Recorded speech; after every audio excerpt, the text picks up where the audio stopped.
નમસ્તે સ્ટુડન્ટ્સ, આજે આપણે પ્રકરણ 2 ના ઉદાહરણ 2.6 નો અભ્યાસ કરશું. આપણે જે ટોપિક સમાન વિદ્યુત ક્ષેત્રમાં મૂકેલી ડાયપોલની સ્થિતિ ઉર્જાનું સૂત્ર છે એ ભણ્યા, એના પરનો આ દાખલો છે. જોતા જઈએ અને ગણતરી કરતા જઈએ. એક દ્રવ્યના અણુને 10⁻⁻29 કુલમ્બ ઇન્ટુ મીટર જેટલી કાયમી વિદ્યુત ડાયપોલ ચાક માત્રા છે, એટલે કે આ ડાયપોલ મોમેન્ટ થઈ એક અણુ માટે છે. આ દ્રવ્યના એક મોલ જથ્થાને, એક મોલ એટલે એની અંદર અણુઓની સંખ્યા થઈ એવોગેડ્રો સંખ્યા જેટલું, 10⁻6 વોલ્ટ પર મીટર મૂલ્યનું વિદ્યુત ક્ષેત્ર લગાડીને નીચા તાપમાને ધ્રુવીભૂત કરેલ છે.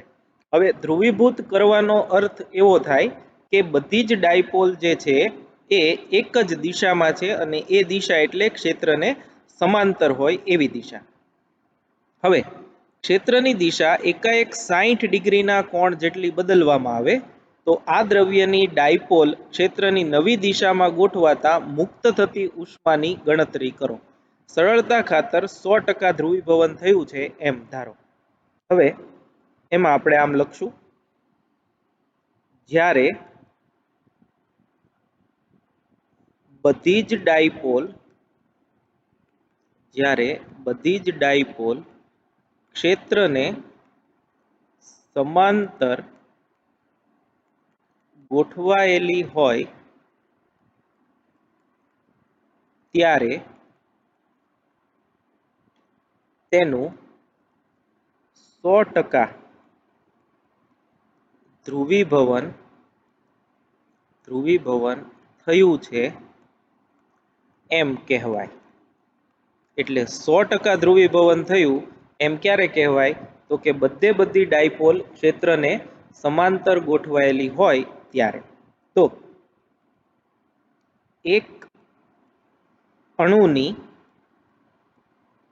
અણુની ડાયપોલ મોમેન્ટ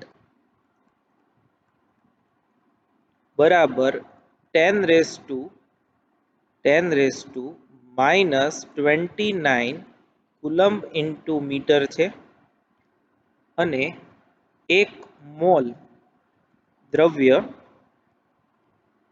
આપેલ છે. આથી આપેલ દ્રવ્યના એક મોલ જથ્થાની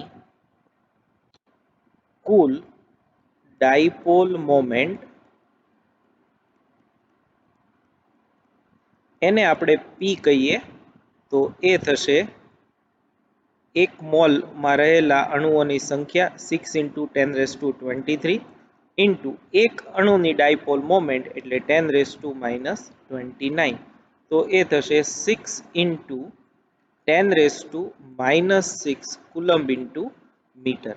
આ જે છે એ આપણને મળ્યું એક મોલ જથ્થાની કુલ ડાયપોલ મોમેન્ટ. હવે જ્યારે ડાયપોલ 100% ધ્રુવીભૂત હોય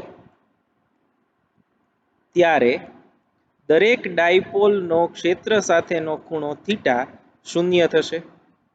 થીટા બરાબર 0 થાય. આ સ્થિતિમાં ડાયપોલની એટલે કે પદાર્થની, આમ જુઓ તો સ્થિતિ ઉર્જા, એને આપણે UI કહીએ, ઇનિશિયલ, બરાબર -PE cos થીટા પરથી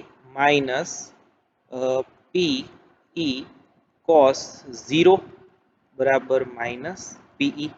therefore UI બરાબર -P જે છે 6 × 10⁻6 ઇન્ટુ E એ આપણને આપ્યું છે 10⁻6, તો એ થશે -6 જૂલ જેટલી.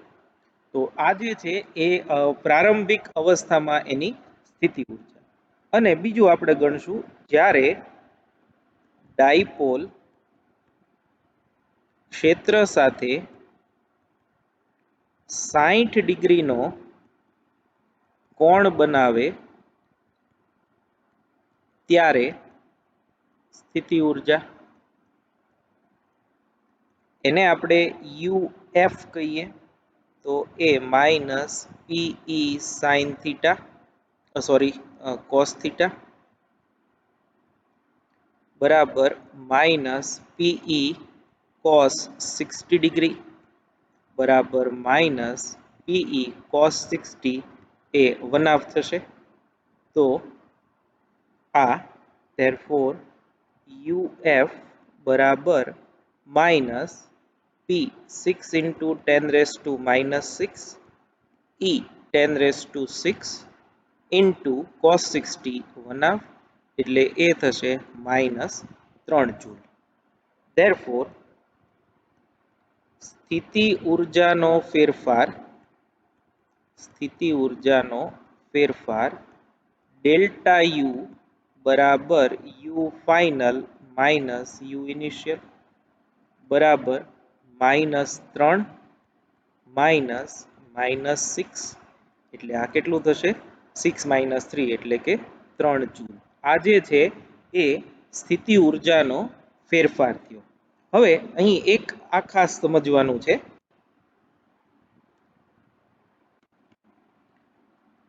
અહીં સ્થિતિ ઉર્જા નો ફેરફાર ધન છે જે દર્શાવે છે કે તંત્રની સ્થિતિ ઉર્જા ઘટે છે અને આ ઘટાડો પદાર્થની કે તંત્રની ઉષ્મા ઉર્જામાં રૂપાંતર પામે છે. એટલે ટૂંકમાં આ જે ઉર્જા સ્થિતિ ઉર્જાનો ઘટાડો થયો એટલી જ ઉષ્મા રૂપે છૂટી પડતી ઉર્જા થઈ. એટલે ટૂંકમાં સ્થિતિ ઉર્જાનો જે ફેરફાર થાય એ જ છૂટી પડતી ઉષ્મા જેટલી હોય છે. એટલે સહેલો દાખલો છે. ફરીથી એકવાર તમે આ દાખલો વાંચી જજો અને ગણી અને સમજી લેજો. Thank you very much.